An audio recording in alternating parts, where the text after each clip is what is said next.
right, that was super interesting, and yeah, the question that I had sort of becomes relevant to the talk that I'm giving, which is what happens when different convictions about different types of morality clash with each other, and I was wondering, does that decrease the convictions about this other morality or something else? So today I'm going to talk about moral convictions about political. Let me get rid of my thing on the side here so I can see my screen. Whether moral convictions about political policies matter more than a moral hypocrisy in people's voting intentions. Okay. So this is a project that I've been working on for years and years that I'm going to talk about.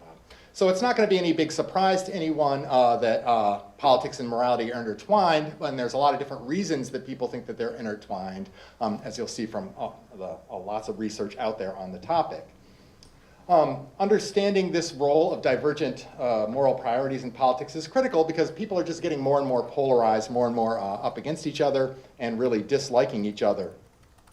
And so there's a lot of negativity towards political outgroup members. We know also that not only do people dislike their political outgroups and the opinions that they hold about things, but they also just distrust politicians in general, pretty much across the aisle. Right? And so you can see roughly a quarter of Americans have unfavorable views of both Biden and Trump, and yet they still continue to vote along party lines most of the time, regardless of not really liking the politicians that they're voting for. Right? And so people also really dislike hypocrisy. Okay? And this is perhaps why they want to punish hypocrites more than non-hypocrites when they commit the same types of transgressions. We just really don't like it when people are flip-flopping and are inconsistent. And putting this all together, we know that politics itself is rife with hypocrisy, right? So some might even define politics itself as hypocrisy, right? A lot of the work that happens by politicians is hypocrisy because you have to take positions expediently, reverse positions as needed in order to get more votes and to get more support from people. So it's definitely not a surprise that people do not like hypocritical moral politicians who reverse their moral stances on things. Versus reversing them for other reasons. And so thinking about all of this together, just the sort of divisions that people have, their moral divisions, their political divisions, their dislike of politics, this started this research question back in around 2012 with a colleague of mine who unfortunately passed away last year, Brian Clark, who I had done some work with on hypocrisy, but wondering whether or not people's opinions about hypocritical politicians would change as a function of their own views and their moral convictions. Right? So in other words, I wanted to know, will people vote in this particular study, which is just one of a series of studies, will they vote for a hypocritical politician who upholds their policy-related moral convictions, or would they just stay home when they're faced with a choice, right? So they don't like hypocrites. They like people who uphold their policies, but at the same time, if you want to vote against the person who's going to enact a policy that you hate, so how do you resolve this sort of tendency between these two things? And so the stuff that I'm going to talk about today is two pre-registered experiments that I did back in June 2021, which is actually part of a series of about 7 or 8 experiments that we've done starting in around, and quasi-experiments starting in around 2012. So today I'm just going to focus on the hypocritical conditions only, which it occurred to me as I was putting this together that might be the more useful thing to look at. We had 2 different politicians, or 2 different topics. One that a politician was talking about some conservative topics, basically saying, we really need to limit immigration into this country. We need to build a border wall. And then another politician who was talking about the need to enact sensible gun legislation and get guns off the streets. So participants selected into these studies on the basis of their own attitudes. So we asked them if they supported or opposed a topic. And if they said, neither, we said, well, which way would you lean? If we asked you, if you had to lean one way or another. And then people who really didn't lean or support one side or the other just selected out of the study, and we retained the rest. Then after that, we also measured moral conviction, sort of based on Mueller and Skitka's 2018 paper, with 5 items. So for example, to what extent is your position on this issue, gun control, a reflection of your core moral beliefs and convictions? And this scale goes from, it's really not a moral issue to me, to it's very much a moral issue. It's really a deep part of my moral convictions. Then I manipulated hypocrisy, but again, I'm going to just be talking about the hypocritical conditions today, but this is going to focus on hypocrites who preached for a border wall or for gun legislation, but then reversed themselves and practiced the opposite. Measured hypocrisy, just to make sure that people were perceiving the hypocritical politicians as more hypocritical. And then measured people's ideology as well on a pretty standard scale, Likert scale, from liberal to conservative. And here's just a little taste of what probably would be hard to read from out in the audience, maybe easier on a screen. But this was a person who had some border wall rhetoric. So, they said everybody knows the president's right. There's a crisis at the border. Criminals are coming over. Now the fake news from the liberal media, blah, blah, blah, right? So this was like, based as a news article. And then at the bottom part, it says apparently their views on border security have completely changed. Recently, he claimed that although he still believes it's a problem, everyone knows we need workers from the South, even when undocumented, to do those jobs Americans don't want. So essentially, they reversed themselves, right? And the same thing for guns. So people saw the picture and the article, and this was a person who was saying we need to stop all the gun violence and get guns off the streets. And then it turns out that they were receiving some financial help from the NRA and was leading a charge to block any new gun legislation from passing. So, and then I've done this a bunch of different ways, some that I like better, some that I like worse. This is the one that I like the most, where I basically pitted two politicians against each other, a little bit more like what happens in reality when you have to vote for one candidate or another. And so I said, imagine that the politician in the article you just read, politician A, is running for office in your district, and that the person they are running against, politician B, is strongly anti-immigration and in favor of building a border wall, or strongly in favor of legislation that would limit gun owners' rights, right? Because they flipped. And then I asked them, well, if only these two politicians were in the election, which one would you vote for, or would you just stay home and not vote for either? So would you vote for a person who's not upholding the things that you want, or vote for the person who's upholding the things that you want, but just completely flip-flopped their issue because they were spouting the opposite rhetoric earlier. So before they were spouting the rhetoric that you're totally against, and now they're saying they're doing the thing that you're for. Would you actually vote for this person, or would you just say, like, neither of these people make any sense to me? So the critical tests in this case are whether opponents, which would be liberals in experiment one, right? So people, in the case of the person who said they wanted to build a wall, then they say, no, we need more immigration, things like that. Would they vote for the hypocrite versus stay home, particularly as their moral convictions are higher? And so this is just a little bit of descriptives, just so you can see. So there was no difference in perceived hypocrisy for people who opposed or supported in either study. And just some correlations between measures. So this is just to sort of look at the relationship between whether you support or oppose the policy, which was collected early, and liberal or conservative ideology, and then support. So as you can see over there on the left one, which was the border wall, people who supported the policy were more conservative, and you can see that correlation, and you can see that on the right, for the gun legislation, people who were more liberal supported the policy more.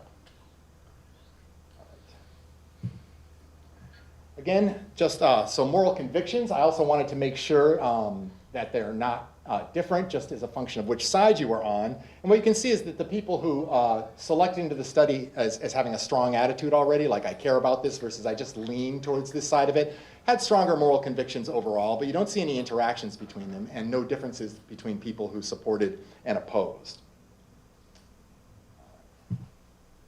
And so now, really just getting to the crux of it is I tested the moral conviction times initial position. So originally I did this with a three-way interaction of the hypocritical politician and non-hypocritical politician times moral conviction times this. That's a lot more complicated to decompose. But in this case, I really think the hypocritical politician part is the most interesting part of this work anyway. And what you can see is that when it's not at all somebody's moral position, they're no different from staying home. So these are all tests against a 0 on that scale, right?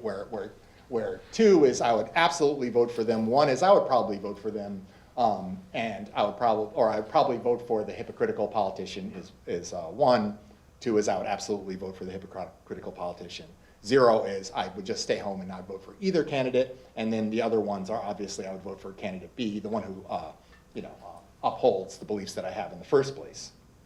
Okay, and so you can see that the interaction here is significant. And more importantly, what you can see is as you go from not at all a moral position up to moderately a moral position, you see that you start to get a pretty big effect. People are moving towards, I'm probably going to vote for this person. And when it's very much a moral position, people are moving towards saying, you know, I'm almost certainly going to vote for this person. And so this is, again, this would be people who are more liberal, voting for the hypocritical politician in this slide. And then over here, you see the same thing for gun control, although it's a little bit weaker. So you see that conservatives wanting to vote for a person who's going to uphold gun legislation, even though they said that we should limit gun legislation, you see that they start to go up as they get to moderately a moral position. And as they move to very much a moral position, they say, like, yeah, I would probably vote for this candidate, even though they're a hypocrite. And the liberals, of course, are saying, like, yeah, we would definitely vote for politician B. Okay. All right, so that's about all I have. I just want to talk about, you know, potentially what this means. So people are willing to vote for a moral hypocrite versus stay home and not vote for either candidate, but only when their positions on the political issues are actually moral positions. So if they're not moral, that doesn't really drive them to go out and want to vote for a politician who's a hypocrite. But in the case of, as they start to moralize this and it becomes a more important thing for them, they're sort of willing to overlook a candidate's hypocrisy, essentially. So right as the moral convictions about political issues increase, people are more willing to live with that hypocrisy, as long as the thing that the politician says they're going to do supports their moral convictions, even though this person is a flip-flopper and you probably can't trust what they're going to do. This tendency might be a little bit stronger for liberals than for conservatives, which is what I saw in all the other studies I did for this. It seems like they had both more moral convictions about some of these issues, and their moral convictions were more important to them in terms of what they would do in terms of supporting candidates. Politicians may also intuitively understand this, which is you know, that even if people don't like their hypocrisy, as long as you do what they want you to do ultimately, maybe it's okay. It doesn't matter if you flip-flop. And so you see that with people like Mitch McConnell when he says, oh, you know, we shouldn't do it this way, then he does it. Maybe he realizes, as long as ultimately you're doing the thing and you're enacting policies that people want, like limiting you know, liberal judges or you know, promoting conservative judges, it doesn't really matter what you said you were going to do or what's right to do when Obama was president versus when Trump became president. And that's all I have, so thank you.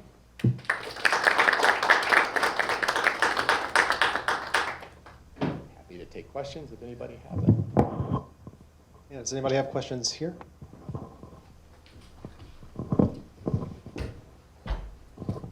Hi, thank you. I wondered, you said at the very end, I wonder how trust fits into the equation, and does level of trust impact their decision?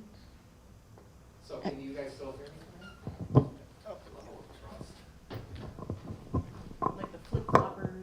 Yeah, that's a great question. Like, so if you're flip-flopping, do you trust the politician who flip-flops even though you're going to vote for them? I didn't measure trust in this particular study. We might have in some of the earlier ones. I can't remember because, like I said, we did about 6, 7, 8 of these over a bunch of different years. I just kept doing it in different ways and updating how I was doing it because we submitted it, it got rejected. The political people were like, this isn't political enough. The social people were like, this isn't social enough. And I was like, I don't know how to get this one right. But I think it's cool and I think it's fun and I really like the work. And so I just keep doing it. And so I'm planning on doing another set where I'm going to reverse what the issues are and kind of approach it a little bit, like take this approach, but then flip it so that people who support something are seeing a politician who opposed it, but then supports it, so I can flip around the opposed versus support and who's voting for whom. And I think I'll probably ask about to what extent would you trust them? I mean, people don't trust hypocrites, and people thought they were very hypocritical. I guess for me, what the sort of critical test is even if they're an untrustworthy hypocrite, do you still intend to, like, would you go out and still vote for them? And giving them the option to say you can just stay home and not vote for anybody, they're saying, yeah, I'd still probably vote for them anyway and take my chances. And I guess that's because the person they're pitted against is someone who's definitely bad, but I guess I would also think, why wouldn't you just stay home and not vote for either? Any other questions? Professor in the back.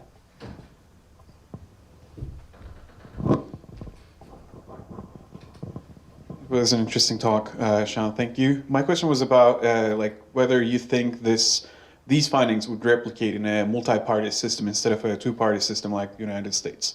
Because one feature of multi-party systems is that there are more options, So like if you don't vote for a candidate, that doesn't automatically look like your vote, like you're allowing the other candidate to win. So.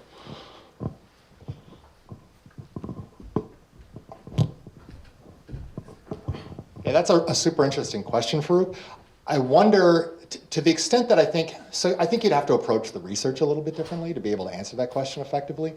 But I think that if you got people's opinions about a range of different topics or positions that people might take on a topic, and then ask to what extent their attitudes towards these things represent, their moral convictions, or that they have moral convictions about it, and then you have politicians where there's like hypocrisy from a lot of the politicians, which is what you sort of get in reality because hypocrisy is just kind of embedded in the political system, then you would give people the opportunity to vote for all these, and you could have people upholding versus not upholding different topics, and see that people are switching to always take the person who just, when they're highly morally convicted, the person who upholds the thing that they want, even when that person was a hypocrite. It's a little maybe difficult to like mix in. I mean, I guess if you collect a large enough sample, you could mix in people who are also consistent. But what's going to happen, what I find in my other data is when people are consistent, they always just vote for the consistent politician if they're upholding their values, regardless of where their moral convictions are. So the moral convictions play a role in, but not really, right? You just get a ceiling effect. People are like, I'll absolutely vote for this person because they're doing what I want. It doesn't matter if it's moral. I think what's more interesting is these cases when someone isn't being at all consistent, and they're obviously probably lying just to garner support, and then they flip-flop, and then you say, I'll vote for them anyway.